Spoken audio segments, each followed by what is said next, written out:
I can remember so vividly the first time I was offered a cigarette. I was hanging out with my two girlfriends. We just got done swimming in the creek. My one girlfriend, Amanda, got out of the creek, got her towel, and then also pulled out a pack of cigarettes and a lighter. Little did I know, seconds later, I would have to make one of the hardest decisions of my life when Amanda would offer me a cigarette. If only I had been educated and able to practice ways to say no, that way I could have gotten out of that situation easier than I did. Life could have been a lot less stressful in that intense moment of peer pressure. Unfortunately, at some point in your teen years, you will more than likely be put in the same situation as I was. But I hope after listening to this story, you will be more prepared than I was. So let's take a look at another story. Zach is at his high school basketball game on a Friday night. It's about to be halftime.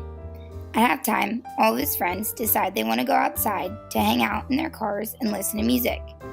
Zach, of course, follows their lead, but when he gets to the car, one of his buddies, John, gets out a flask of alcohol and offers him some. What does Zach do? Luckily, Zach had health class and was prepared for this situation. At first, Zach just said, "No thanks," but the boys continued to pressure him. Zach then tried the tactic of using an excuse by saying he drove to the game with his girlfriend and that she would be really mad if he was drunk and couldn't drive home. That did the trick. His friend stopped bugging him and he was in the clear. Saying no can sometimes be just as simple as that, but sometimes people will continue to pressure you, like in this story.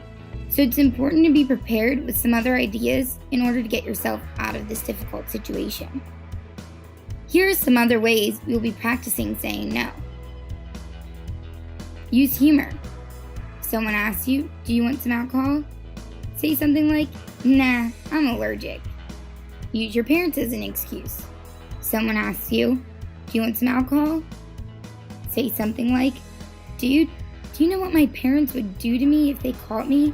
I have to go home after this, and I don't want to have to deal with that." One last way is you could make an excuse. If someone asks you, "Do you want some alcohol?" you can say something like, "Nah, not tonight. I'm the DD, so I can't." Using any of these given ways to say no to alcohol or other drugs should do the trick, but it's always important to maybe have some other ideas in your back pocket in case the situation comes about. I hope in sharing this story and giving some examples, you will now be able to practice some of these ways and maybe come up with some on your own so you can be prepared to say no when that time